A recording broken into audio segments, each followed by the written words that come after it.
මාදෑවර මිත්‍රය ඔබ සැමට ප්‍රීතිමත් සබත් දවසක් ප්‍රාර්ථනා කරනවා. උන්වහන්සේ තවත් අපිට අවස්ථාවක් දී තිබෙනවා ශුද්ධ ලේවිල දාන ඉගෙන ගන්නට. ඔබ දන්නවා අපේ ගිය පාඩමින් සබත තුල සංගවේ ඇති සත්‍ය පිළිබඳව සුවිශේෂිත වූ කාරණා කීපයක් ඉගෙන ගත්තා. අද දවසෙත් ඒකේ දෙවෙනි කොටස ඉතාම වැදගත්.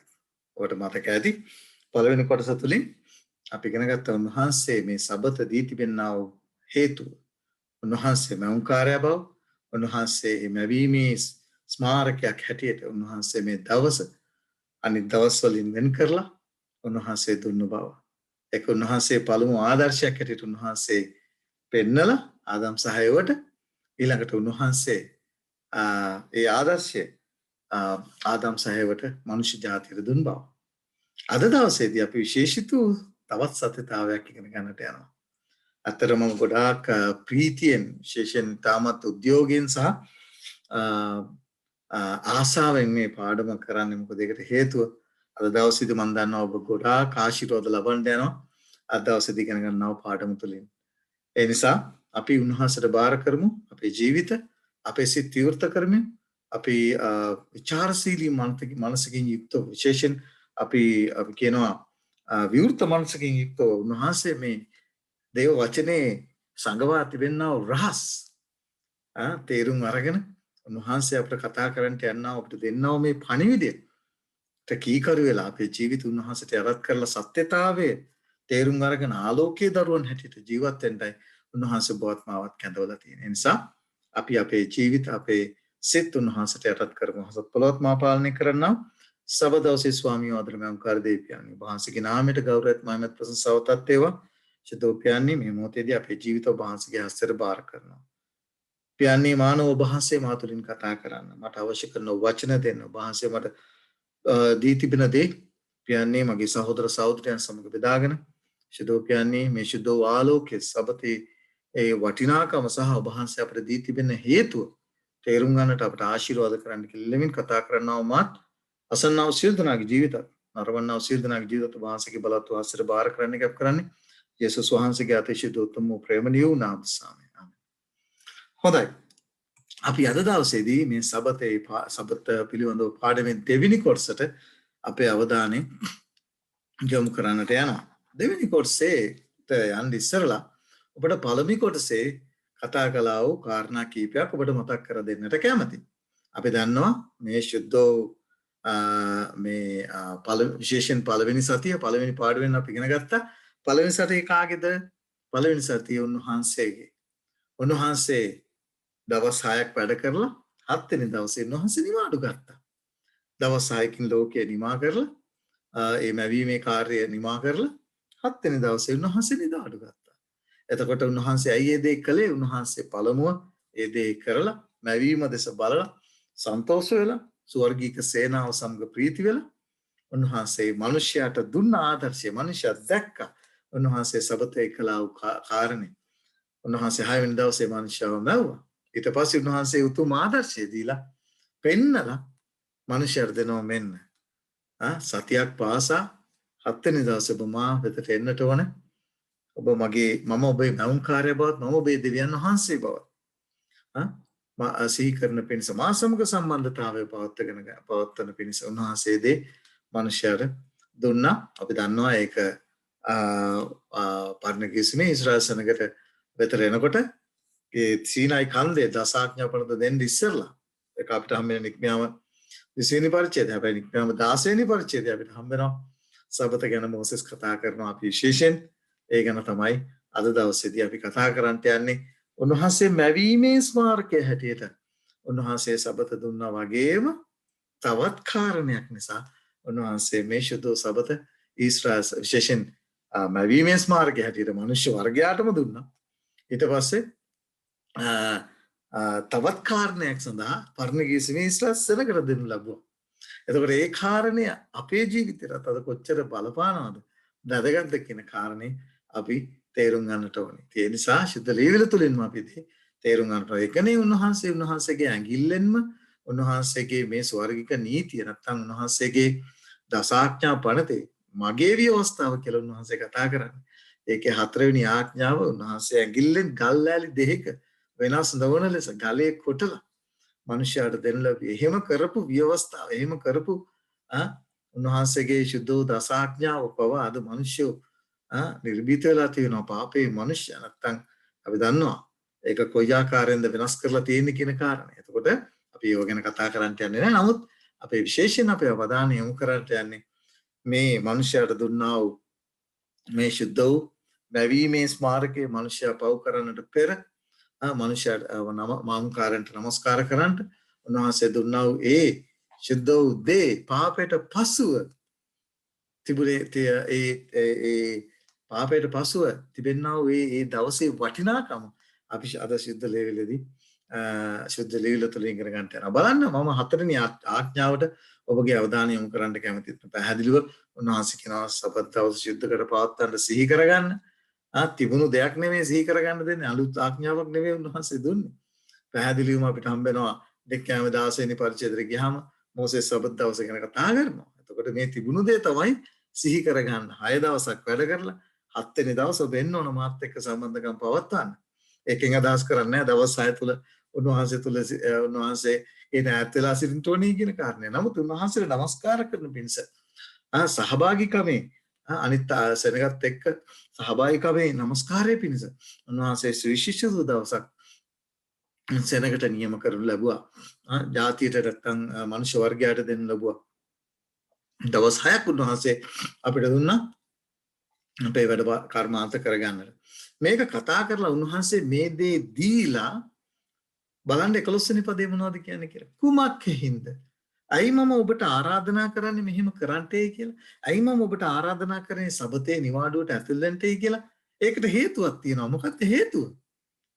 කුමක් හින්ද මම ස්වාමින් වහන්සේ මම 6 දවසකින් ලෝකයේ මෙතන පැහැදිලිව කියනවා අහසත් පොළොවත් මුහුදත් ඒත් ඇවිස්සලා 6 දවසකින් ලෝකයේ මවල 7 වෙනි දවසේ මම නිවාඩු ගත්තා. මම ස්වාමින් වහන්සේ හැටියට නිවාඩු ගත්තා. නුඹලා මගේ දෑතින් නිර්මාණය කරපු මැවිල්ල, මගේ වචනේ නිර්මාණය කරපු මැවිල්ල. එතකොට ඔබ මම ස්වාමින් වහන්සේ හැටියට 7 වෙනි දවසේ නිවාඩු ගත්තා නම් ස්වාමින් වහන්සේ විසින් නිර්මාණය කරන ලද උන්වහන්සේගේ උතුම් මැවිල්ල වෙන ඔබත් මමත් ඒ දේ කළ යුතුයි. උන්වහන්සේ දුන්නා වූ උතුම් ආදර්ශය ලෙස කළ යුතුයි කියන කාරණේ. ඊට පස්සේ අපිට හේන් ස්වාමින් වහන්සේ සබත් දවසට ආශිර්වාද කොට ඒ ශුද්ධය නියම කළසේක. එතකොට ඒක අනිත් දවස් වලින් වෙන් කරලා ඒක දෙනු ලැබුවා මනුෂ්‍ය වර්ගයාට. එතකොට ඒ පිළිබඳව අපි පැහැදිලිව ඉගෙන ගත්තා. ඒකට හේතුවත් ඉගෙන ගත්තා. මොකද ඒකට හේතුව 6 දවසක් වැඩ කරන්න 7 වෙනි දවසේ නිවාඩු ගන්න. ඒකට හේතුව උන්වහන්සේ පැහැදිලිව සඳහන් කරනවා ආඥාවෙම හේතුව 6 දවසක් උන්වහන්සේ වැඩ කළා. 7 වෙනි දවසේ උන්වහන්සේ නිවාඩු ගත්තා. ඒ නිසා මේ ආදර්ශය උන්වහන්සේ කියන්නේ කිසිම දෙයක් අපිට කරන්න කියලා නෑ ආදර්ශය නොදී. උන්වහන්සේ පළමු ඒ දේ කරලයි උන්වහන්සේ අපිට කියන්නේ මගේ ආදර්ශය අනුව කරන්නට කියන කාරණේ. උන්වහන්සේ හැම කාරණයක්ම මේ ආකාරයෙන් තමයි මනුෂ්‍ය වර්ගයට දී තිබෙන්නේ.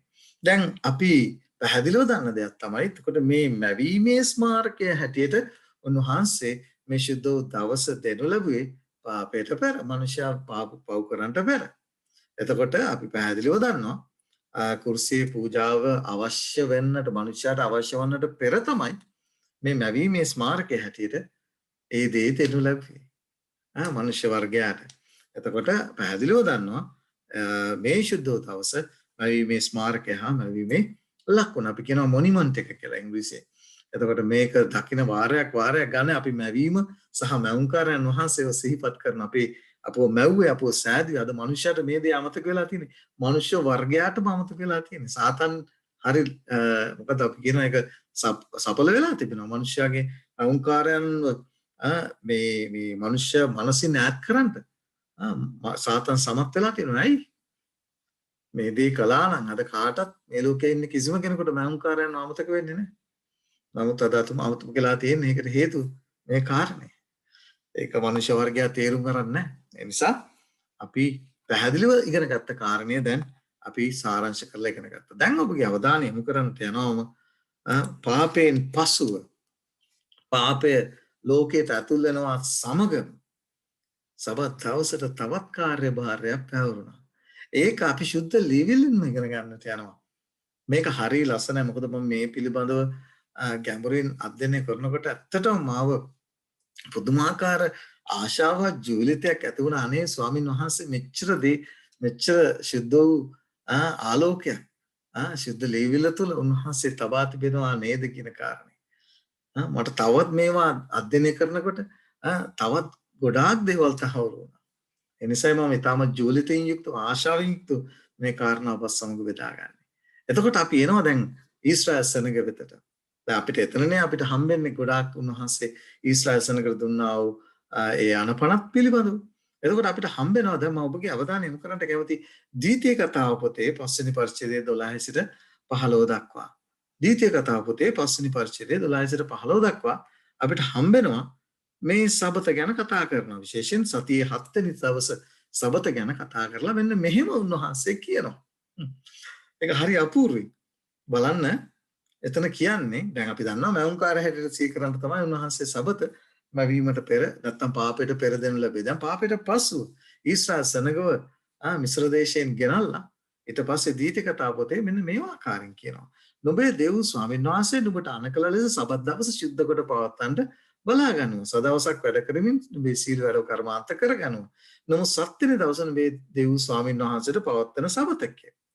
සබතක්ය. ඒ දවසේදී නුඹ වෙන් නුඹේ වැඩකාරයාත් ඒ කාරණා කියලා 15 වෙනි පදයට බලන්න කියන කාරණා මොකද්ද කියලා 15 වෙනි පදේ නුඹත් මිශ්‍ර දේශයේ වැඩකාරයෙක්ව සිටි බවත් නුඹත් මිශ්‍ර දේශයේ වැඩකාරයෙක්ව සිටි බවත් නුඹේ දෙව් ස්වාමීන් වහන්සේ බලවත් හස්තයකින්ද දිගු කළ බාහුවකින්ද නුඹ එතනින් පිටතට ගෙනා බවත් සිහි කරපන්න.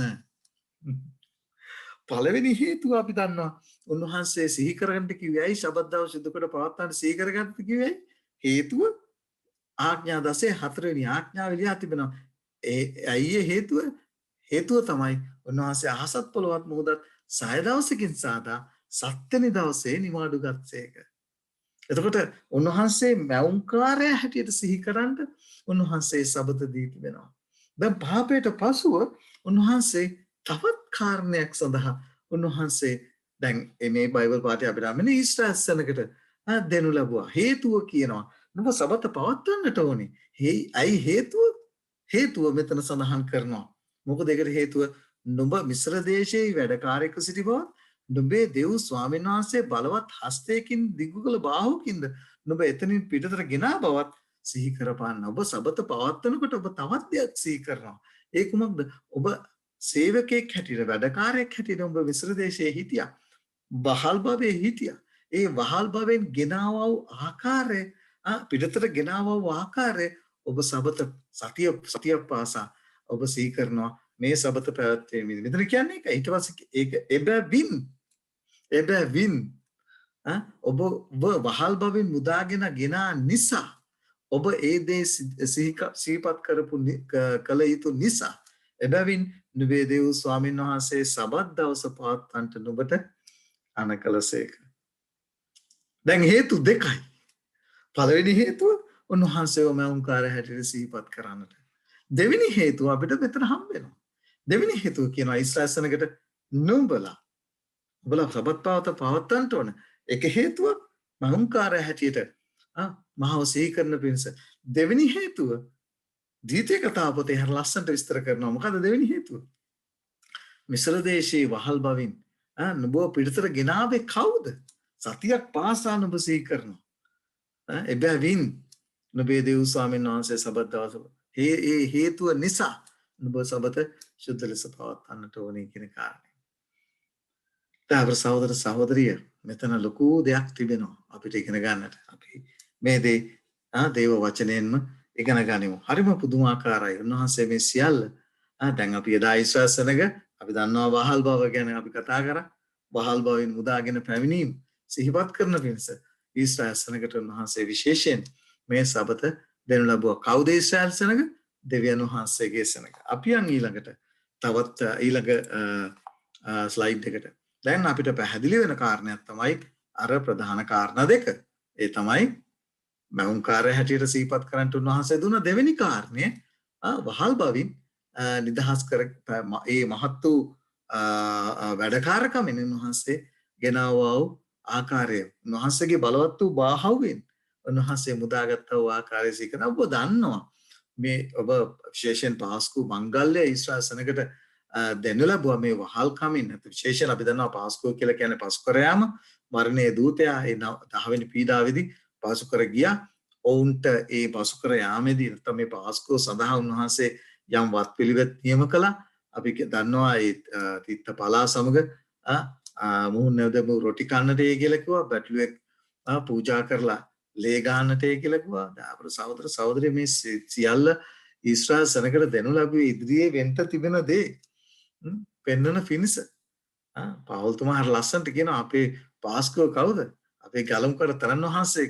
යාග කරන ලද්දේ කියලා එතකොට මේ ඉදිරියේ පෙනෙන්න තිබෙන දේ ඊට පෙර දුර දැක්මෙන් දකිනා පිණිස ඔවුන්ට ඔවුන්ගේ කාලයේදී උන්වහන්සේ බොහෝ දේවල් දෙනු ලැබුවා මේ ඒකයි අපි කියන්නේ ගොඩාක් අය කියන මම අහලා තියෙනවා ක්‍රිස්තියානි අය කියන දේ අපි අලුත් ගිවිසුමේ ක්‍රිස්තියානි සෙනග පරණ ගිවිසුම අවශ්‍ය නැහැ පරණ ගිවිසුම නැතුව කොහෙද අලුත් ගිවිසුම තේරුම් ගන්න අලුත් ගිවිසුමේ ලියා තිබුණ දේ පරණ ගිවිසුමේ නැතුව අපි කොහොමද තේරුම් ගන්න අද බොහෝ කිතුරන්ට වෙලා තියෙන්නේ ඕකයි පරණ ගිවිසුම අල්ලන්නේවත් නැහැ පරණ ගිවිසුමේ ලියා තිබුණ දේවල් අපිට අදාළ නැහැ අපිට අවශ්‍යත් නැහැ අපේ සහෝදර සහෝදරිය මෙතනයි ගොඩාක් දෙනෙක්ට වෙලදලා තියෙන්නේ ඔබ අලුත් ගිවිසුමේ සිද්ධ වෙන්නා වූ කාරණා සුදු පෞල්තුමා ලියා තිබෙන්නා වූ කාරණා අපි ගලුම් කර තරන් වහන්සේ ලියා තිබෙන්නා වූ කාරණා තේරුම් ගන්නට නම් ඔබ යන්නට ඕනේ කොහෙද පරණ ගිවිසුමට මම මේ බයිබල් පාඩේ එනවා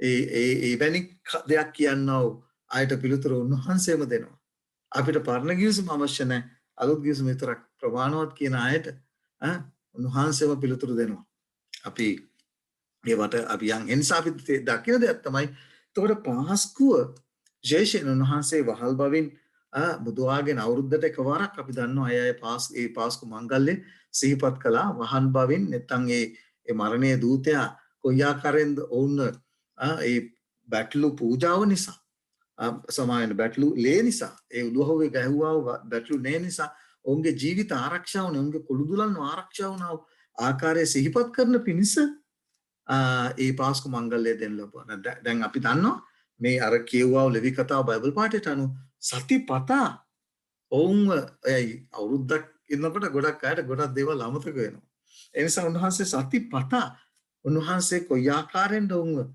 ගලවගත්තේ කියන කාරණේ සිහිපත් කරන පිණිසත් උන්වහන්සේ දැන් දෙවෙනි හේතුව හැටියට සබත ඔවුන්ට විශේෂයෙන් ඊශ්‍රායල් සෙනගට දෙනු ලැබුවා දැන් අපි දන්නවා නැවත වරෙන් මම කියනවා පාපයට පෙර මනුෂ්‍ය වර්ගයාට උන්වහන්සේ වංකාරයට සිහිපත් කරන පිණිස දෙනු ලැබුවා පාපයට පසුව අපිට හම්බ වෙනවා ඊශ්‍රායල් සෙනගට ඔවුන් වහල් බවින් මුදාගෙන එන්න අවස්ථාවේදී උන්වහන්සේ ඒ දේ සිහිපත් කරන පිණිස දෙනු ලැබුවා ඊට සහෝදර සහෝදරි දැන් අපි දන්නවා සබත මැවීමේ ස්මාරකය විතරක් නෙවෙයි මිදීමේ ස්මාරකය බවට දැන් උන්වහන්සේ පත් කරනු ලැබුවා මැවීමේ ස්මාරකය හැටියට පත් කළා පාපයට පෙර ඊට පස්සේ පාපයට පසුව උන්වහන්සේ මිදීමේ ස්මාරකය හැටියට උන්වහන්සේ ඊශ්‍රායල් සෙනගට දෙනු ලැබුවා මිදීමේ ස්මාරකය හැටියට සහ මැවීමේ ස්මාරකය හැටියට දෙකම අඩංගු වුණා දැන් අද අපි ඉගෙන ගන්නට යන්නේ උන්වහන්සේ මේ මිදීමේ ස්මාරකය හැටියට මේ ශුද්ධ වූ සබත දුන්නා වූ ආකාරය ඒ තුල බොහෝ දේවල් උන්වහන්සේ අඩංගු කළා කාටද මේ ඊශ්‍රායල් සෙනගට ඉගෙන ගන්නට සැලැස්සුවා හැබැයි කනගාටුවකට කරුණ තමයි ඊශ්‍රායල් සෙනග මේ දේවල් බහුතරයක් මම කියන්නේ සුළුතර ඉගෙන ගත්තා සුළුතර ඉගෙන ගත්ත නිසායි අපි දන්නා උන්වහන්සේගේ පළමු පැමිණීමේදී සුළුතරේ බලාපොරොත්තුෙන් හිටියේ සුළුතරේ බලාපොරොත්තුෙන් හිටියා බහුතරේට වැරදුනා ඒ අය ශුද්ධ ලේවිල්ල හරියට ඉගෙන ගත්ත නැති නිසා දැන් බලන්න මම මේ බයිබල් පාඩේ තමයි ඔබට සඳහන් කරේ යේසුස් වහන්සේ පැහැදිලිව යෝහන් පොතේ 5 වෙනි පරිච්ඡේදයේ කියනවා පිරන් දෙව් නායකයන්ට කතා කරලා කියනවා මොනවද පිරන් වහන්සේ ඉදිරියේ මම නුඹලාට වරද තබන්නේ මේ නොස්තන්න නුඹලාට වරද තබන කෙනෙක් ඇත ඒ කවුද මෝසෙස් නුඹලාගේ බලාපොරොත්තුව තබා තින්නේ ඔහු කෙරෙහි මක් නිසාද නුඹලා මෝසෙස් විශ්වාස කරනවා නම් මාත් විශ්වාස කරනවා ඇත කුමක්තෙන්ද ඔහු මා ගැන ලිව්වේ මගේ සහෝදරයෙක් එක්ක මම මේ ගිය සතිය මට ගිය සතිය මම කතා කරනකොට මට ඔහු දැනුවත් කරපු දෙයක් තමයි මේ බොහෝ දේවල් සමහර දේවගතිවරු මේ බයිබල් පාඨයම වැරදි විදියට අර්ථකථනය කරනවා කියන කාරණේ. ඒක තමයි තමන්ගේ විඥාණය සුද්ධ ලේවිලට එකතු කරලා හරියන්නේ නැහැ. සුද්ධ ලේවිලේ කියන දේ සුද්ධ ලේවිල තුලින් අපි ඉගෙන ගන්නට ඕන මොකද්ද මේ කියන කාරණේ. ඒ නිසා අපි තේරුම් ගත යුතු කාරණේ තමයි සුද්ධ ලේවිලට ඉට දෙන්න ඕන. සුද්ධ ලේවිල තේරුම් කරලා දෙන්න. දැන් අපි දන්නවා ඔබට මම එක බයිබල් පාඨයක් පෙන්නනවා. මේ අපි දන්නවා මෝසෙස් විසින් ලියන ලද මේ සියලු දේ මධ්‍යස්ථේ කවුද? අපේ ගැලුම් කර තරන් වහන්සේ. මම විශේෂයෙන් මංගල්‍ය දවස් ගැන විශේෂ පාඩමක් කරා. මංගල්‍යල් වලින් කොලොස්සේ පොතේ කතා කරනව කාරණේ දීර්ඝ පාඩමක් හැටියට පෙන්නවා. අන්ත දෙක ඉන්නා වූ ක්‍රිස්තියානි ජන කොටස් දෙක. එක ජන කොටසක් කියනවා කුරුසියේ දසපනත ඒ බයිබල් පාඨය අරගෙන කියනවා දසපනත කුරුසිය අන ගහලා අවුසි කරයි කියලා. තව කාණ කියනවා ඒක කිසි කෙනෙක් විනිශ්චය නොකරන පිණිසයි දීලා තිබෙන්නේ කියන කාරණේ ඒ අය සුද්ධ ලේවිල තේරුම් අරගෙන එයාට ඕන විදියට ඒ අය උගන්වනවා. නමුත් අපි දන්නවා ඒක පැහැදිලිව ඒ අන්ත දෙකේ අයට හරි ලස්සනට පැහැදිලිව ඒ දේශනය මම උන්වහන්සේගේ මඟ පෙන්වීම නැතුව ඔබ ඉදිරියේ තබා තිබෙන නිසා මේක ඉතාමත් විවෘත මානසිකින් බලන කෙනෙකුට ඕන කෙනෙකුට පැහැදිලිව අවබෝධ වෙනවා. ඒ දේශනෙට අහුම්කම් දුන්නා මොකද්ද සත්‍ය මොකද්ද බොරුව කියන කාරණය. මම ඒව ගැන කතා කරන්න යන්නේ. දැන් ඔබට පේනවා මෝසෙස් විසින් උන්වහන්සේ පැහැදිලි වුණා සිකෝ මෝසෙස් මං ගැන අනාගත වාක්‍ය කියා තිබෙනවා. මගේ පැමිණීම ගැන අනාගත වාක්‍ය ලියා තිබෙනවා. මෝසෙස් පැහැදිලිව කතා කරනවා. මේ බයිබල් පාඨයකට ඔබගේ අවධානය මම දැන් යොමු කරන විශේෂිත වූ බයිබල් පාඨයකට. ඒක ඊටම අදගත ඒ තුළ මහත් වූ ගැඹුරු අර්ථයක් තිබෙන. ඒ ගැඹුරු අපි සොයන්නට යනවා. ඒ අර්ථය සොයන්නට යනවා. එතකොට අපිට පැහැදිලි වෙනවා මෝසෙස් විසින් කතා කරන ලද සිත. අතරම උත්පත්ති පොතේ ඉඳන් එල්දරව් පොත දක්වාම මාතෘකාව කවුද? අපේ ගැලුම් කර යේසුස් ක්‍රිස්තුස් වහන්සේ තමයි. වෙන කවුරුත් නෙමෙයි. මෝසෙස් විතරක් නෙමෙයි. ඊට පස්සේ ආබාව් සීලම දිවැසිවරු අනාගත වක්තවරුන් කතා කරේ කවුරු ගැනද? අපේ ගැලුම් කර තරන් වහන්සේගේ මේ මිදීමේ සලස්ම ගැන ලියා තිබෙන්නේ. වෙන කිසි දෙයක් නෙවෙයි. ඒක අපි තේරුම් ගන්නට ඕන. එතකොට අපි පැහැදිලිව ඔබගේ අවධානය මේ බයිබල් පාඨයට යොමු කරන්නට කැමතියි. ඒක අපිට හම්බෙන්නේ ද්විතීය කතාව පොතේ. හරි ලස්සන බයිබල් පාඨයක්. මේක හරි වටිනවා.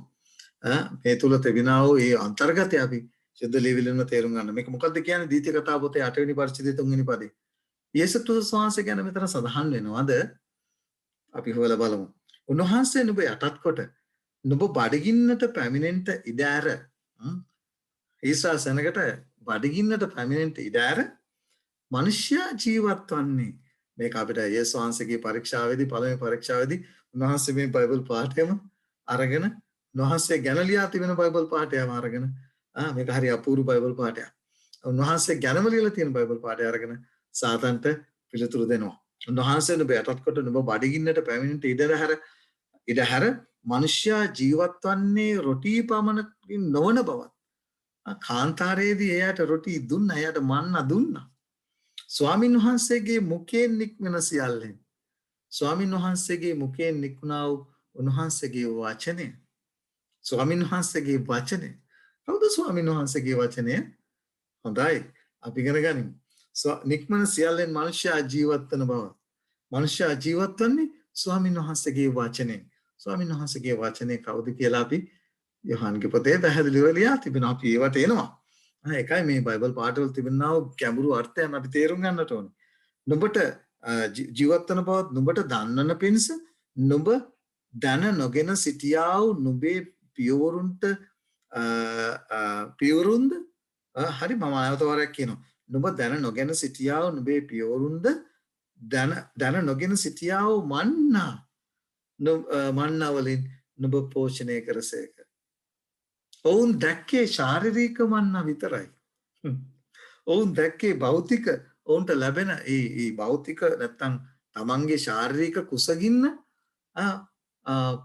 පිනව ගන්නට නැත්තම් ඒක කුසගින්න සංසිඳවා ගන්නට ඔවුන්ට ලැබෙන ශාරීරික මන්නා ටික විතරයි දැක්කේ. නමුත් මේ මන්නා දීම තුලින් උන්වහන්සේ හරි අපූර්ව පණිවිඩයක් උන්වහන්සේ උගන්වනවා. මේ මන්නා කවුද පැහැදිලිව කියනවා.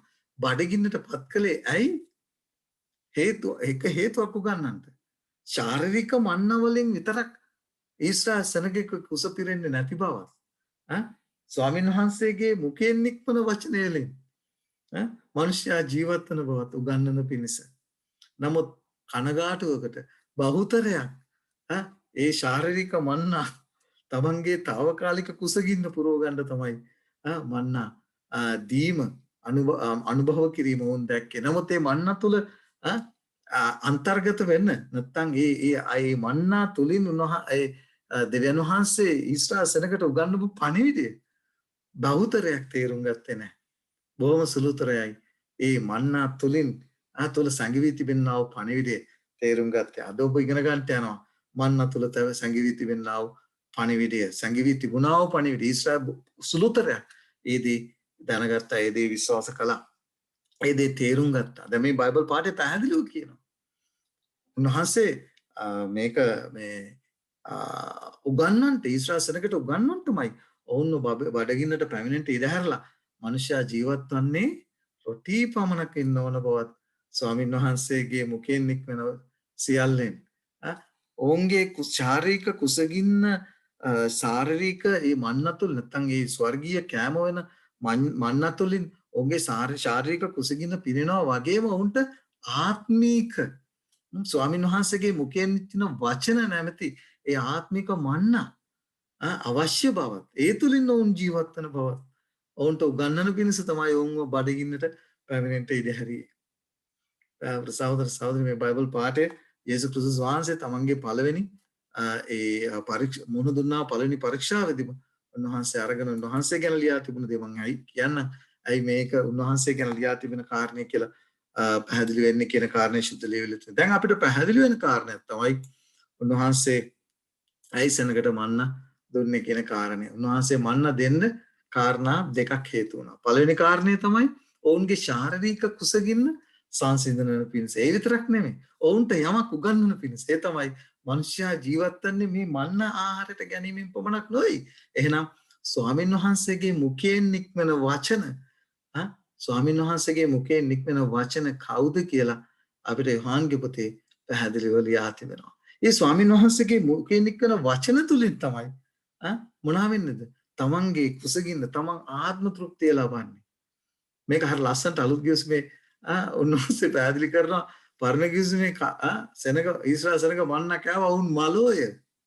ඒක තමයි උන්වහන්සේ මේ කියන්නේ. නමුත් ජීවනයේ කෑම ස්වර්ගයෙන් බැසාවා වූ ඒ ජීවනයේ කෑම කන අය සදාකාලටම ජීවත් වෙන බව.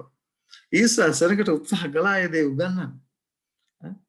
උන්ගේ ශාරීරික කුසගින්න සංසිඳනවා පුරවනවා වගේම උන්වහන්සේ ඔවුන්ගේ ආත්මික කුසගින්න පුරවන්නට අවශ්‍ය නිසා මේ ලෙවි කතාව පොතේ දීති කතාව පොතේ නේද අපි කියවෝ පණි ඒ බයිබල් පාඩේ ලියා තිබෙන්නේ කෑමෙන් පමණක් උඹලගේ කුසගින්න නිවෙන්නේ නැහැ මේ මන්න කෑම තුලින් පමණක් නුඹලාගේ කුසගින්න නිවෙන්නේ නැහැ ඔබගේ කුසගින්න නිවෙන්නේ ස්වාමීන් වහන්සේගේ මුඛයෙන් නික්මන වචන එනම් කවුද කියන දේ හරි ලස්සනට උන්වහන්සේ අලුත් ගිවිසුමේ විස්තර කරනවා. මිනිසයන්ගේ ඇස් අරින්ට උන්වහන්සේ උත්සාහ කරනවා. නමුත් අන්ධ මිනිස්සු අන්ධභාවයේ හිටියා. නමුත් ඇස් අරින්ට කැමැති වුණා ඔය ඇස්තරලා මේ ශුද්ධ සත්‍යතාවය තේරුම් ගත්තා. දාපර සහෝදර සහෝදරියන් වහන්සේ අර ලස්සනට මේ කාරණේ උන්වහන්සේ විතරක් නෙමෙයි පාවුල්තුමා හරි ලස්සනට විස්තර කරනවා. පාවුල්තුමා හරි ලස්සනට විස්තර කරනවා. මොකද කියන්නේ? 1 කොරින්ත පොතේ 10 වෙනි පරිච්ඡේදයේ 3 වෙනි 3 සිට 4 දක්වා ශාරීරික කෑම විතරක් නෙමෙයි සියල්ලන්ම ඒ ආත්මික කෑම කෑ බවත් සියල්ලන්ම ඒ ආත්මික බීම බීබවත් මතක තියාගන්න ආත්මික කෑම ශාරීරික කෑම වගේම මනුෂ්‍යයා ජීවත් වන්නේ ස්වාමීන් වහන්සේගේ මුඛයෙන් නික්වෙන සෑම වචනයකින්ම වචනේ කවුද කියලා අලුත් ගිවිසුමේ යේසුස් වහන්සේ හරිය ලස්සනට උන්වහන්සේගේ ගෝලයා යොහන් ගෝලයා ලස්සනට විස්තර කරනවා මේ ස්වාමීන් වහන්සේගේ වචනේ කවුද කියන කාරණේ. ස්වාමීන් වහන්සේගේ වචනේ නැතුව ඒ ශාරීරික මන්න කාපු අය මැරලා ගියා. මේක හරිය ලස්සනයි. ඊළඟට මේ ආත්මික මන්න කවුද කියලා අපි ඉගෙන ගත්තාම හරිය ලස්සනට අපිට සබතත් එක්ක තියෙන සමදතාවය වැටහෙනවා. ඒක තමයි අද දවසේදී අපි ඉගෙන ගන්නට යන්නේ. දැන් පැහැදිලිව කියනවා පාවුල්තුමා නොදැන සිටිනවාට නොකැමැති මක්නිසාද වූ තමුන්නනව ගියාව ආත්මික පර්වතයකින් බිවෝය ඒ පර්වතේ කවුද? එතකොට ආත්මික කෑම, ආත්මික බීම, ආත්මික පර්වතේ කවුද? යේසුස් ක්‍රිස්තුස් වහන්සේ. එතකොට අලුත් පරණ ගිවිසුමේ මේ සියලු දේ සංකේතවත් වෙන පිණිස උන්වහන්සේ කවද මේ සංකේතවත් කරලා තියෙන්නේ? අපේ යේසුස් ක්‍රිස්තුස් වහන්සේව. දැන් සහෝදර සහෝදරිය බලන්න පාවල් තුමාට ඒ දේ තේරුණා. මම එකයි කිව්වේ සුළුතරයක් තේරුම් ගත්තා. මන්න දුන්නේ ඇයි කියන කාරණේ. මන්න තුල සැඟවල තිබුණා වූ පණිවිඩය උන්වහන්සේම තේරුම් කරලා දුන්නා ඉගැන්නුවා. කවුද මේ මන්න තුල ශාරීරික මන්න කාලුන් ඒක අය මැරලා ගියා. නමුත් ස්වාමීන් වහන්සේගේ වචනේ ආහාරයට ගත්ත අය මිය නොගිය බව උන්වහන්සේ පැහැදිලිව උගන්වනවා. ඒ නිසා අපි පැහැදිලිවම දේව වචනයට අනුව යොහන්ගේ පොතේ පළවෙනි පරිච්ඡේදයේ දකිනවා. තවද වාක්‍යano තවද පටන් ගන්නේදී වාක්‍යano සිරසේක වාක්‍යano දෙවියන් වහන්සේගේ වාක්‍ය දෙවියන් වහන්සේගේ වචනේ වෙන කවුරුත් නෙමෙයි අපේ කලම්කාර යේසුස් ක්‍රිස්තුස් වහන්සේ. උන්වහන්සේ හා සමග සිටසේක වාක්‍යano දෙවියන් වහන්සේ වසිටසේක. ඊට පස්සේ අපිට හම්බ වෙනවා උන්වහන්සේ කතා කරන තවද 14 වෙනි පදේ වෙන්න ඕන. තවද වාක්‍යano මාංශවත් වී අපාත්‍රේ වාසය කළසේක. දෙවියන් වහන්සේගේ වාක්‍ය මනුෂ්‍යයන්ට දෙනු ලැබුවා. පරණ ගිවිසුමෙත් දෙනු ලැබුවා. ඒ පරණ ගිවිසුමේ දුන්නේ කොහොමද? මන්න තුල සංගවලා තැබුවා. උඹලා මන්න ආහාරයට ගන්නකොට උඹලා මතක තබා ගන්න ඕන. මේ මන්න වලින් සංකේතවත් කරන්නා වූ ගැලවීමේ දෙවියන් වහන්සේගේ වාක්‍ය නම් යේසුස් ක්‍රිස්තුස් වහන්සේ නුඹලා වෙනුවෙන් ඉදිරියේදී එන්නට යනවා. නුඹලා මන්න ආහාරයට ගන්නවා වගේම යේසුස් වහන්සේ හර ලස්සනට කියනවා නුඹලා මගේ මාංශය කන්නේ නැත්තම් ඒක ගෝලේ මේක කිව්වා මේක හරි තද කීමක් කියලා. ඒවරු සහෝදර සහෝදරිය ඒකයි අපි මේ සුද්ධෝ ලියවිල්ල ලියා තිබෙනා වූ ගැඹුරු දේවල් අපි තේරුම් ගන්නට ඕනේ. මේවා තේරුම් ගන්නට ඔබගේ පුදුමාකාර ජීවිතයකින් ඔබගේ ඇදහිල්ල ශක්තිමත් වෙනවා. අයි මොන තරම් දේවල් උන්වහන්සේ සුද්ධ ලියවිල්ල තුල අන්තර්ගත කරලා තිබෙනවද කියන කාරණේ. උන්වහන්සේ පරණ ගිවිසුමේ දුන්නා උදේ අලුත් ගිවිසුමේ මිනිසයන්ට සරිනවා උගන්වනවා. ඒ ආත්මික කෑම ශාරීරික කෑම තුල අතුලත් කරලා තිබුණු එකතු කරලා තිබුණු ඒ සුද්ධ වූ ආත්මික කෑම ඊශ්‍රායල් සෙනඟ බඩ පුරවගත්තා මිසක් ඔවුන්ගේ ආත්මික ජීවිතය උන් පුරවගත්තේ නැහැ. මන්න තුල සැඟවෙලා තිබුණා වූ මන්න තුලින් ඒ පෙන්눔 කරා වූ ආත්මික කෑම යේසුස් ක්‍රිස්තුස් වහන්සේගේ ගැලවීමේ සැලැස්ම ඒ ශරීරය උන්වහන්සේ හරි ලස්සනයි. ඔබ ඉදිරියට යනකොට ඔබට තේරෙයි මන්න ඒ දීම තුල උන්වහන්සේ මොනවද සංගවලා තිබුවේ කියන කාරණේ. මේකයි මම කිව්වේ මේ දේවල් ඉගෙන ගන්නකොට පුදුමාකාර ආශාවක් පුදුමාකාර ජීවිතයකින් මගේ සිත ගොඩාක් සන්තෝෂයෙන් පිරීලා ගියා. උන්වහන්සේ රසතවන්ත වෙන විශේෂයෙන් මේ කාරණා අපිට උන්වහන්සේ එල්දරව් කර දීම ගැන පැහැදිලිව කියනවා. එතන ඒ වාක්‍ය දෙවියන් වහන්සේගේ වචන වෙන කවුරුත් නෙමෙයි යේසුස් ක්‍රිස්තුස් වහන්සේ. දැන් අපිට පේනවා දෙවියන් වහන්සේගේ කැමැත්ත උනේ කුමක්ද? මිනිස්යා නැත්තම් ඊශ්‍රායල් සෙනඟ ඒ ශාරීරික කුසගින්න මන්න වලින් සංසිඳවා ගැනීම විතරක් නෙවෙයි.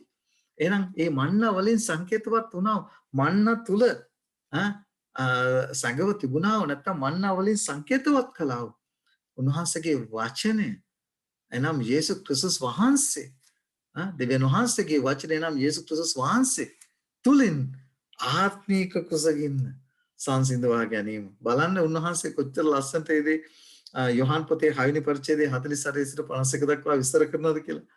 ජීවනදායක කෑම මමය. ජීවනදායක කෑම මමය. ඒසොන්ස කෙලිම කියනවා.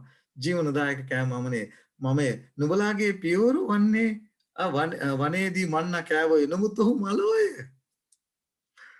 ශාරීරික නැත්තම් ශාරීරිකව නැත්තම් ඒ ස්වර්ගයෙන් දුන්නා වූ ඒ කෑම කාපු අය ආත්මික තේරුම නැත්තම් ඒ අපි දන්නවා හැමෝම ඒ මන්න ආහාරයට ගත්ත අය මිය ගියා. මේ කෑම නම් එයින් කන කවුරුන් මරණ පිණිස ස්වර්ගයෙන් බැසෙන්නා වූ කෑමය. ඊට පස්සේ කියනවා ස්වර්ගයෙන් බැසාවා වූ ජීවනදායක කෑම මමය.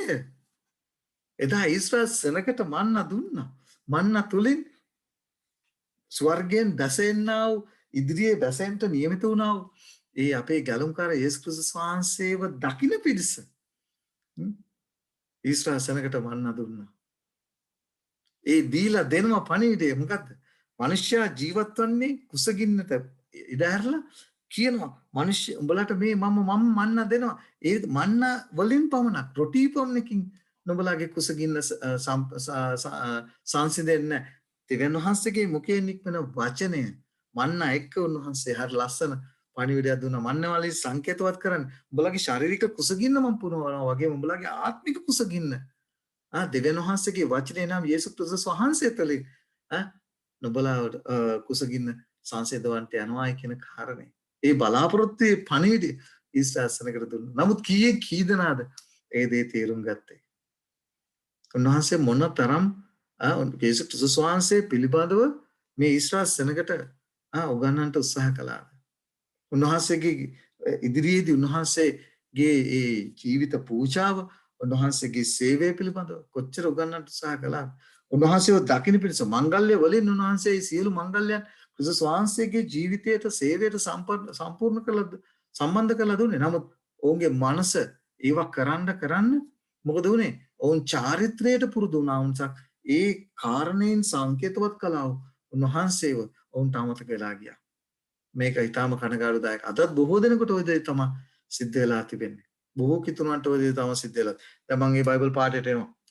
ඊට පස්සේ කියනවා යමෙක් මේ කෑමෙන් කෑවොත් ඔහු සදාකල් ජීවත් වන්නේ. එසේ ලෝකයාගේ ජීවනයේ පිණිස මා විසින් දෙන්නා වූ කෑම නම් මගේ මාංශයයි කීසේක. උන්වහන්සේ කියනවා මගේ මාංශ කන්නා වූ මගේ ලේ නුපන්නා වූ තනත්තා එක්ක මට පංකාරකමක් නැහැ කියලා ගෝලිය වහනවා. මේක හරි තද කීමක්. මේක දරන්න බෑයි කියලා උන්වහන්සේ ඒ කාරණේ හරි ලස්සනට තේරුම් කරලා දෙනවා. ඊට පස්සේ අපි එතකොට ඔබට කල්පනා වෙන්න පුළුවන් ඇයි අපි මේ කාරණේ මෙච්චර කතා කරද? ඔබට ප්‍රශ්නයක් එන්න පුළුවන් මේක කොහොමද සබතට තිබෙන සම්බන්ධතාවය?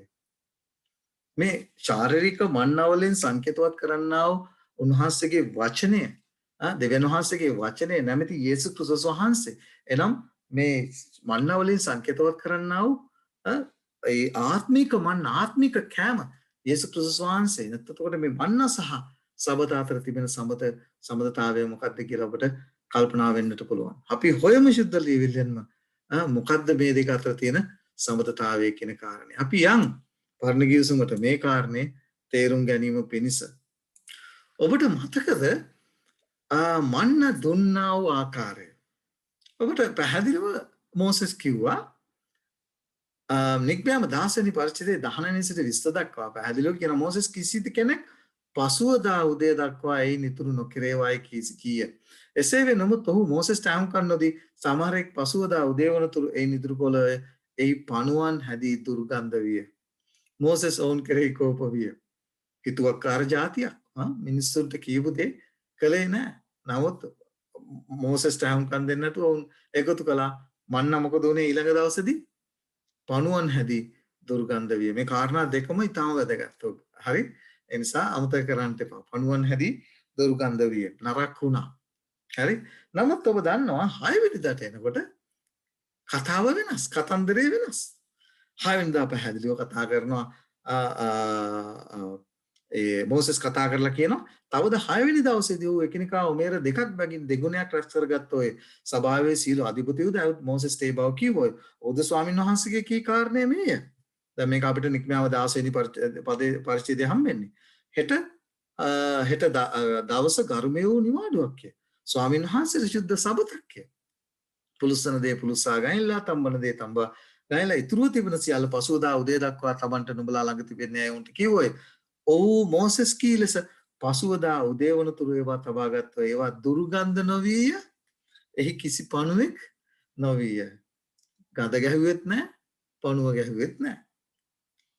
අයියන් වහන්සේ 6 වෙනි දවසේ මන්න දීලා 7 වෙනි දවසේ දෙන්නේ නැහැයි කියලා කිව්වේ. මොනවද මේකෙන් උන්වහන්සේ කියන්නේ? ඔබට මතකනේ? ඔබට මතකනේ සබත දීමේ හේතුව ඊශ්‍රායල් සනගව නැත්තම් වහල් බවින් නැත්තම් මුදවා ගැනීම සඳහා සබතේ පැහැදිලිව ඒ බයිබල් පාඩේ කියු බයිබල් පාඩේ පැහැදිලිව තියෙනවා. ඒ විතරක් නෙද දැන් මන්න අපිට පැහැදිලිව හම්බ වෙනවා. ඒ බයිබල් පාඩ කියවුවා මේ තාක් දුරට ඉගෙන ගත්තා වූ කාරණේදී අපිට හම්බ වෙන දෙයක් තමයි උන්වහන්සේ ඊශ්‍රායල් සනගව බඩගින්නට පමුණුවලා ශාරීරික මන්න දීලා උගන්වන එකක් දෙයක්. උඹලට දුන්නා මේ මන්නා වලින් විතරක් නෙමෙයි උඹලා ජීවත් වෙන්නේ. ඒක උඹලාගේ කුසගින්න පුරවයි. උන්වහන්සේගේ මුඛයෙන් නික්වෙන වචන. එහෙනම් කවුද? යේසුස් ක්‍රිස්තුස් වහන්සේ තුලින් තමයි උඹලාගේ ආත්මික කුසගින්න පුරව ගන්නට ඕනි. දැන් මන්නා 6 දවසක් දීලා ඊට පස්සේ කියනවා 6 වෙනි දවසේ නුඹලා 7 වෙනි දවසට එක එකතු කර ගන්න ඕන. එතකොට කියනවා 7 වෙනි දවසේ තියාගත්ත දේවල් වලට කිසි දෙයක් උනේ නැහැ. යේසුස් වහන්සේ අලුත් ගිවිසුමේ කතා කරලා කියනවා ජීවනදායක කෑම මමය. මම තමයි ආත්මික මන්නා. එතකොට අපි බලමු මේක කොයි විදිහටද උන්වහන්සේගේ ජීවිතේට හරි ලස්සනට ගැලපෙන්නේ. නුඹලා උදෙසා පූජා කරන්ට යනවා මගේ මාංශය තමයි මේ. මාංශය ගැන කතා කරනකොට හරි ලස්සනයි. මන්න සිද්ධියට මේ 6 වෙනි දවසේ අය උන්වහන්සේ 7 වෙනි දවසලත් එක්ක එකතු කරගන්න කියපු දේ ගඳ ගැහුවේ නැහැ. දැන් ඔබට යටෙන්න ඕන මම මේ කියන්ට උත්සාහ කරන අවදේශද ලියවිල තුලින්. ගඳ ගැහුවේ නැහැ, පණුව ගැහුවේ නැහැ. ඒව කාරණා දෙකක්. ගඳ ගැහුවෙත් නැහැ, පණුව ගැහුවෙත් නැහැ. පරණ ගිවිසුමේ දුන්නා වූ 6 වෙනි දවසේ දුන්නා වූ මන්නවලට අපි යන් ඊළඟ කාරණයට. ඊට පස්සේ අපි දන්න දෙයක් තමයි දැන් පවුල්තුමා සහ යේසුස් වහන්සේ කතා කළේ පැහැදිලිවම අපි දන්නවා ඒ ආත්මික කෑම ආත්මික මන්න උන්වහන්සේ බව පැහැදිලිවම උන්වහන්සේගේ ශුද්ධ ලියවිලේ දැන් අපි ඉගෙන ගත්තා බයිබල් පාඨ තුලින්. ඒ උන්වහන්සේ තමයි ජීවන ස්වර්ගයෙන් දැස්සව ජීවනදායක කෑම උන්වහන්සේ බව උන්වහන්සේම ප්‍රකාශ කළා. පරණ ගිවිසුමේ මන්න ශාරීරික මන්න කෑපු අය ඒ අය මිය ගියා. ඒ මන්නවල දෙනකොට උන්වහන්සේ දුන්න පණිවිඩය කිව්වා උඹලට මම මන්න දෙන්නවා උඹලගේ ශාරීරික කුසගින්න නිවෙන්න. ඒ විතරක් නෙමෙයි මතක තියාගන්න ඕන මනුෂ්‍යයා ජීවත් වන්නේ රොටි පමණකින් නෙවෙයි මන්න පමණකින් නෙවෙයි. උඹලට ජීවත් වෙන්න ආත්මික මන්න අවශ්‍යයි. ආත්මික කෑම අවශ්‍යයි. එනම් ස්වාමීන් වහන්සේගේ වචනේ එනම් යේසුස් ක්‍රිස්තුස් වහන්සේව අවශ්‍යයි නුඹලා ජීවත් වෙන්නට. දැන් සහෝදර සහෝදරිය දැන් ඔබට තේරෙනවා ඇති ඒ කියපු කතන්දරේ යේසුස් වහන්සේ අලුත් ගිවිසුමේදී හරි ලස්සනට විස්තර කරපු දේ අපි දැන් ඉගෙන ගත්තා. අවශ්‍ය වෙන්නේ මොකද්ද කියන කාරණේ. මන්න දීලා අවුරුදු 1500කට පොඩ්ඩක් අඩුවෙන් පවන පසුව සිදුවන දේ ගැන දේව වචනේ අපිට හම්බ වෙනවා.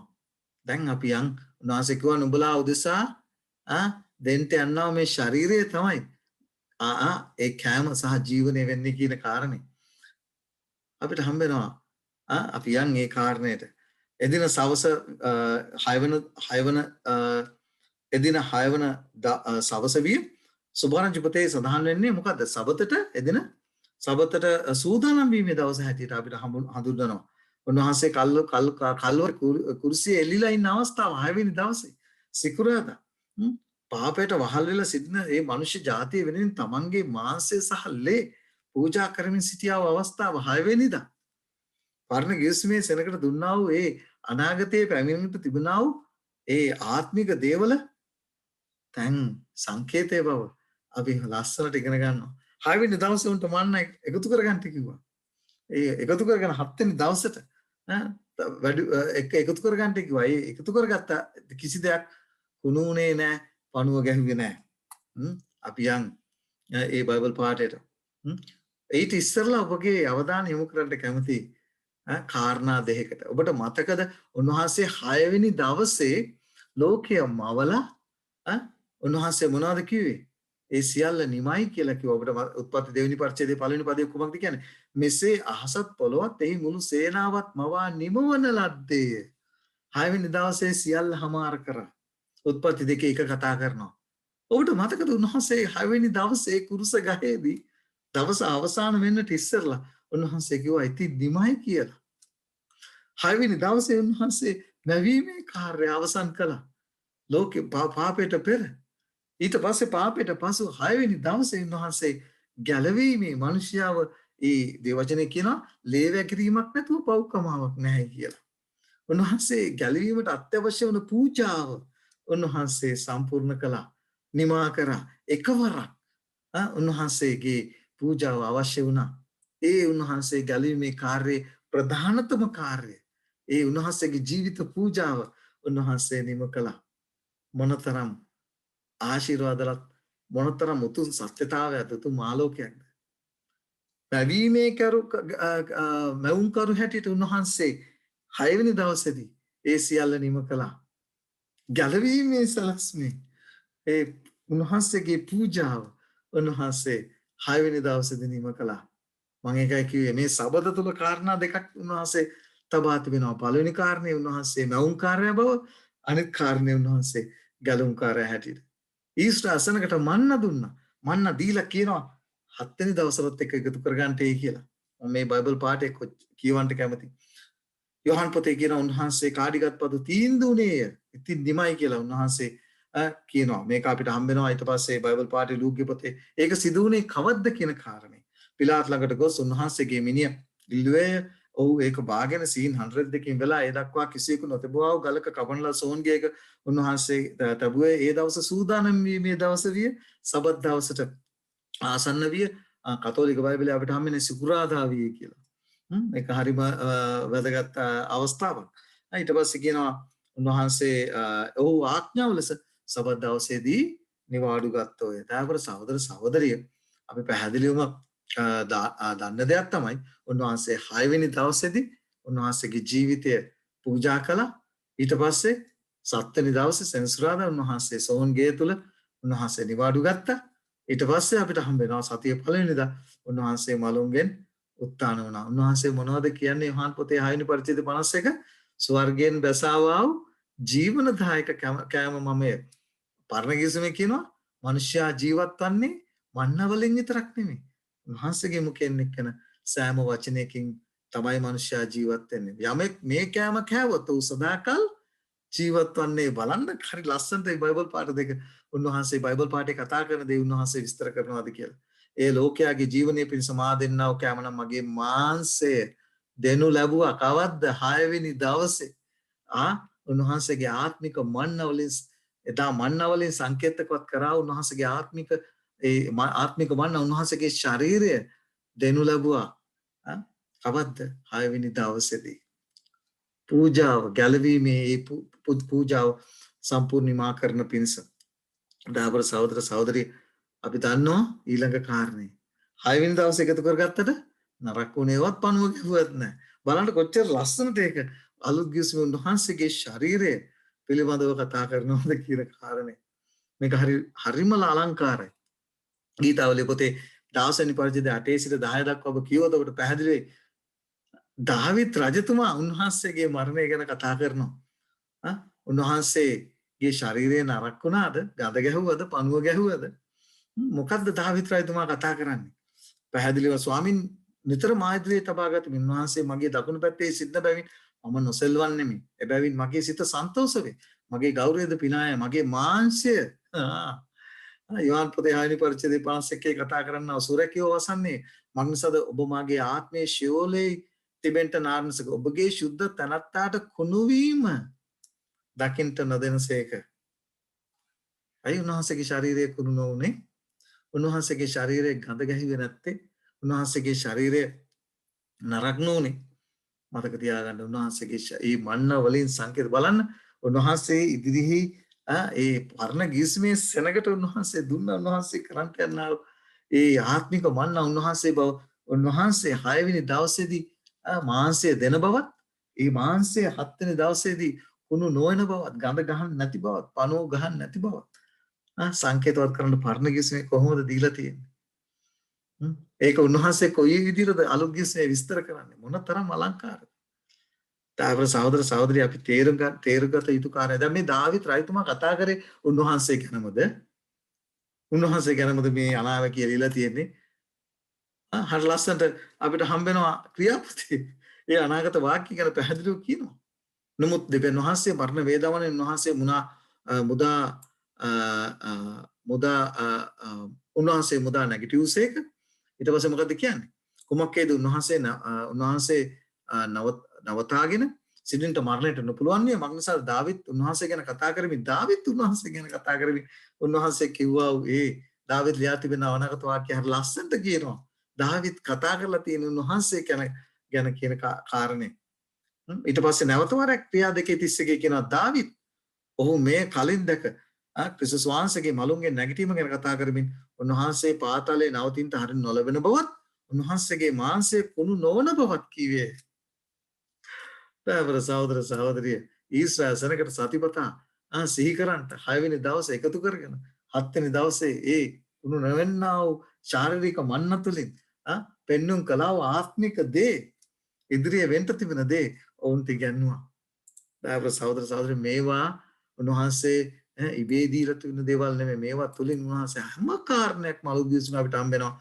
උන්වහන්සේගේ ජීවිතයේ උත්පත්තිය වෙන්න පුළුවන්, සේවය වෙන්න පුළුවන්, මරණය වෙන්න පුළුවන්, දුක් විඳීම වෙන්න පුළුවන්, මරුන්ගේ නැගිටිය වෙන්න පුළුවන්. මේ සියලු දේවල් යම් කාරණයක් පිළිඹු වෙන පිණිස, සංකේතවත් වන පිණිස, ඉදිරි ඇදහිල්ලෙන් දකින පිණිස උන්වහන්සේ දී තිබෙනවා.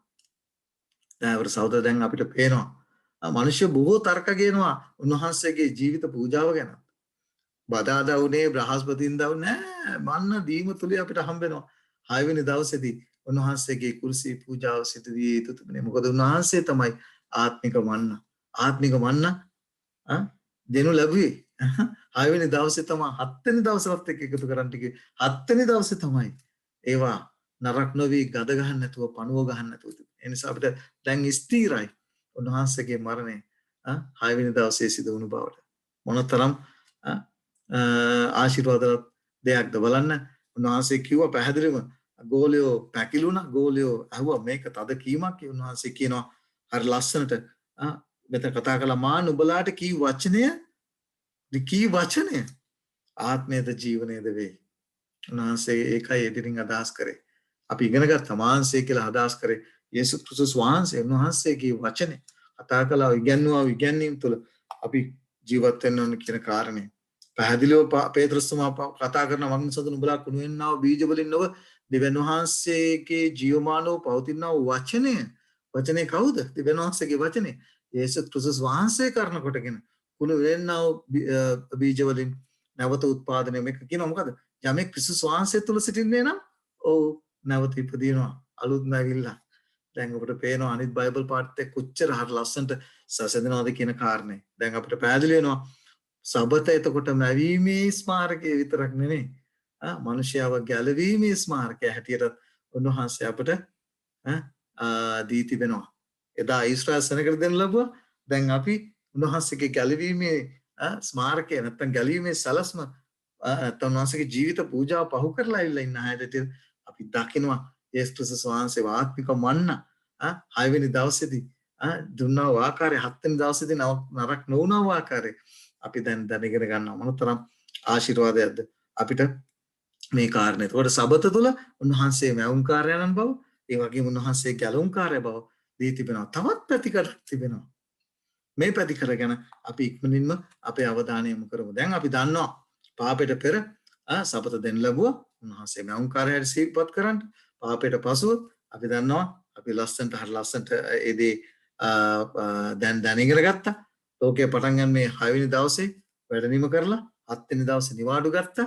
කුමක් සඳහාද? මැවීම සිහි කරන පිණිස අලුත් ගිස්මේ 6 වෙනි දවසේ මනුෂ්‍ය වෙනුවෙන් තමන්ගේ ශරීරය දීලා 7 වෙනි දවසේ උන්වහන්සේ සෝන්ගේ තුල නිවාඩු අරගෙන වන්න තුලින් ඒ කලාව සෑම සතියකම ඊශ්‍රායල් සෙනඟට සිහි කරන්න දුන්නා උන්වහන්සේගේ ඒ මනුෂ්‍ය ජීවත් වන්නේ උන්වහන්සේගේ වචනෙන් කියලා යේසුස් ක්‍රිස්තුස් වහන්සේ කරනකොට කියන දේ ඔවුන්ට කියනවා. දැන් අපි අවධානය යොමු කරමු අනාගතයට. මේක ඊටම වැදගත්. උන්වහන්සේ අනාගතයේදී අපි දන්නවා උන්වහන්සේ අලුත් අහසත් සහ අලුත් පොළොවත් මවන්ට යනවා. ඒ මවන්ට යනවා අලුත් අහස සහ අලුත් පොළොවේදී උන්වහන්සේ කතා කරලා කියනවා කොහොමද කියන්නේ? අලුත් අහස අලුත් පොළොව මවන්ට යනවා උන්වහන්සේ සාදාන්ට යනවා. ඒ අලුත් අහස සහ අලුත් පොළොවේ මාස අමාවක පාස අපි දන්නවා මේ අමාවක හැටියට ගන්නේ මාසේ පටන් ගන්නම සහ ඊළඟ මාසේ පටන් ගන්නම අතර මාසේ ගණනය කිරීමේදී පැහැදිලිව කියනවා. එතකොට මේ මාසේ පටන් ගන්නම පාසා සබත් දවසක් පාසා උන්වහන්සේ වෙතට එනවායි කියලා උන්වහන්සේගේ සෙනඟ නමස්කාර කරන්ට අලුත් පොළොවේදී උන්වහන්සේ විසින් සාදන ලද අලුත් අහස සහ අලුත් පොළොවේදී නමස්කාර කරන්ට එනවායි කියලා. එන අලුත් පොළොවේදී ඉදිරියේදී අපි ඉදිරියේ තබා තිබෙනා ඒ අලුත් අහස අලුත් පොළොවේදී උන්වහන්සේ ඉදිරියේ නමස්කාර කරන්ට එනවායි කියන සෑම මාසයක්ම අයි මාසයකට එකපාරක් අපි උන්වහන්සේට නමස්කාර කරන්ට යන්නේ. අයි ඉස්සරලා අපි ඒක අශුද්ධ ලියවිල්ලෙන් පැහැදිලි කරගත්තොත් අපි දන්නවා ඒ ජීවන වෘක්ෂය ගැන කතා කරන එල්දරව් පොතේ 22 වෙනි පරිච්ඡේදයේ එතන කියනවා මාස්පතා ඵල දෙන. අපි දන්නවා මේ ජීවන වෘක්ෂය තුල උන්වහන්සේ ජීවනය තැන්පත් කර තිබෙන බව, ඇතුළත් කර තිබෙන මේ ජීවන වෘක්ෂයේ ඵල දරන්නා වූ ඵලවල උන්වහන්සේ ඒ දේ ඇතුළත් කර තිබෙන බව අපි දකිනවා පරණ ගිවිසුමේ උත්පත්ති පොතේ ජීවන වෘක්ෂයකුත් කා සදා කාලයට ජීවත් වෙයි කියලා ඒ හේතුව නිසා ආදම් සහයව ඉක්මනින්ම පිටමත් කරලා. ඒ නිසා මේ ජීව වෘක්ෂය තුල උන්වහන්සේ ජීවනය තබා තිබෙනවා. එතකොට අපි දන්නවා මාසයකට එකපාරක් අපි උන්වහන්සේගේ සිංහාසනය වෙතට යනවා නමස්කාර කරන්න. අපේ ජීවිතය නැත්තම් ඒ සදාතන ජීවනය ඉදිරියට ගෙන යාම සඳහා. දැන් අපි යනවා. එතකොට අයි අපි සෑම සබත් දවසකම උන්වහන්සේ ඉදිරියට නමස්කාර කරන්න යන්නේ අලුත් පොළොවේදී. මේකත් තාම වැදගත්. අපි දන්නවා උන්වහන්සේගේ පැමිණීමට පෙර මේ පොළොව තිබුණා වූ තත්ත්වයට මැවීමට පෙර තිබුණා ඔය පාළුව හිස් උත්පත්තිපතේ කතා කරනවා මැවීමට පෙර මේ පොළොව පාළුව හිස්ව තිබුණායි කියලා. අපි දන්නවා යෙරමියාගේ පොතේ පැහැදිලිව කතා කරනවා මම පොළොව දෙස බැලුව විට ඒක පාළුව හිස්ව තිබෙන බවත්. උන්වහන්සේගේ දෙවන පැමිණීමේදී සිද්ධ වෙන්න යනවා මේ පොළොවට සිද්ධ වෙන්න යනවා කාරණේ නිසා. ඉර එළිය දෙන්න යන්නේ නැහැ. ඉර අඳුර වෙන්න යනවා. අන්ධකාරය පැමිණෙන්න යනවා. හඳ නැත්තම් මේ ලෝකේ ඒ මහා නැත්තම් ඒ අපි කියනවා ඒ වස්තුන් ආකාශ වස්තුන් සොලවනු ලබන්ට යනවා.